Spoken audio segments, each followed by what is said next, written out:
The Forbidden Five. We all know them. A group of corrupted elemental masters introduced in Ninjago Dragon's Rising Season 2, locked away in nether space for committing unspeakable crimes. On paper, they look like some of the coolest villains the show had ever given us.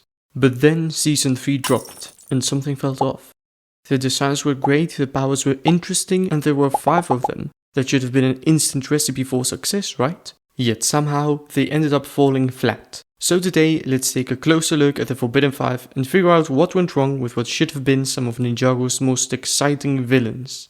Let's start with Nokt, Master of Brute Force. Out of all 5, he feels the most like an actual character with a personality, and that's because he got more spotlight than the others. Freed almost a season earlier, he had a full 10 episodes to shine. This spotlight did wonders for him, because he actually felt like a threat. In the Tournament of the Sources, Nokt was a menace. He was intimidating, he bullied his opponents, and carried himself like he was above the competition, too strong to even bother taking it seriously. His design is also great. I personally really enjoy it, especially the screaming mouths printed on his torso. Nokt is one of the best Forbidden Five members, but here's the problem. After that strong start, he fades into the background. In Season 3 Part 1, he barely gets any standout scenes apart from moments like the Great Sane robbery and his battle with Raz. But even then, we don't see him fight Raz on screen. And by Part 2, he's reduced to a silent background character. Yes, he gets a couple of fights here and there, but still, it's a frustrating drop-off for someone who started so strong.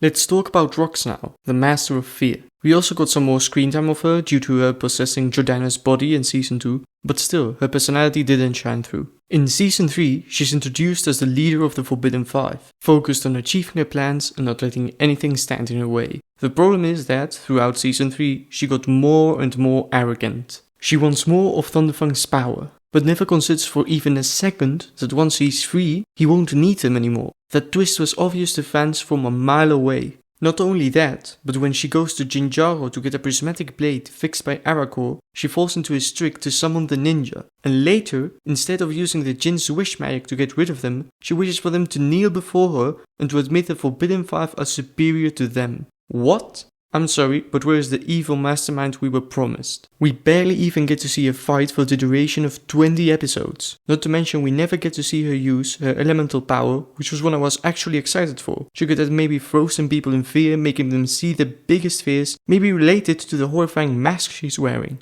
I feel like fear is such a creative element, they could have taken it in any direction they wanted, but again, that was not the case. I did enjoy her design quite a bit, it's menacing and unique for a Ninjago villain, but a great design doesn't make a character good. Now on to Drix, the Master of Swarm, and honestly my personal favorite of the 5. He actually felt like a clever, dangerous villain. His element was used in smart ways, and with Shadow Spin added in, he really gave the ninja a hard time. One of the best examples is when he single-handedly stole 2 prismatic blades from the team. His swarm abilities made him stand out, and his design, with the bug eyes and exoskeleton details, looked fantastic. But again, the same problem as the others, screen time. He gets some strong moments in Part 1, but by Part 2 he's another silent puppet, and when his powers disappear from the fights, he stops feeling unique. Still, he at least managed to feel threatening for a short time, more than we can say for some of the others. Then there's Zarkt, the Master of Misfortune, easily one of the weakest in terms of characterization. He was supposed to be a brutal warrior, but then Lloyd takes him out easily, and later he gets humiliated by Pixel. That kills his intimidation factor right there. His elemental power had potential, but it's wasted. We see him destroy a van, and then after that it's reduced to boring generic energy blasts, which, in my opinion, is the worst way to handle any elemental power.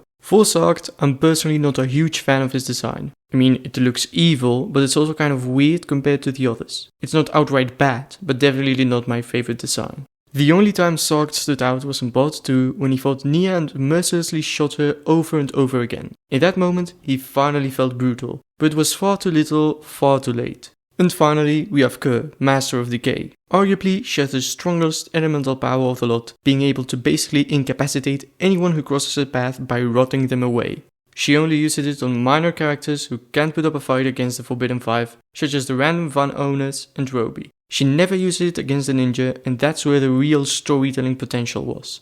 Imagine Sane or Pixel being decayed mid-battle. Kerr also doesn't really have a personality to speak of, she's just there. At least the design says the element really well, especially with the mummy-like decay effect, and in Part 2 she gets some decent fights, but overall she's bland. So, let's talk about the elephant in the room. Season 3 Part 2. The Forbidden Five are turned into mindless, silent puppets who just follow Thunderfang's orders. They don't speak for 10 whole episodes. It absolutely wrecks whatever potential they had left. Even if they'd just been given dialogue, there would have been some chance for them to grow. But no, they're also reduced to unimportant villains with Thunderfang stealing the spotlight, or at least if you could call screaming at the sky a spotlight. I'll talk about that on a different video, so subscribe if you want to see it. On top of that, most of them stop using their elemental powers altogether. Instead, they all just rely on Shatter Spin, which makes their fights feel repetitive. The Forbidden Five were set up to be some of the most exciting villains in Ninjago in years. Season 2 built them up perfectly, maybe too perfectly, because when Season 3 came around, they didn't live up to the hype. And that's really the issue. If they were always going to be underwhelming, they shouldn't have been hyped up as much as they were. But since they were, it made the disappointment hit even harder. So what do you think? Were the Forbidden Five wasted potential? Or do you think they worked just fine as they were? Drop your thoughts in the comments and subscribe if you want to see me cover Thunderfang next. Because trust me, that one's going to be interesting. Thanks for watching and I'll see you in the next one.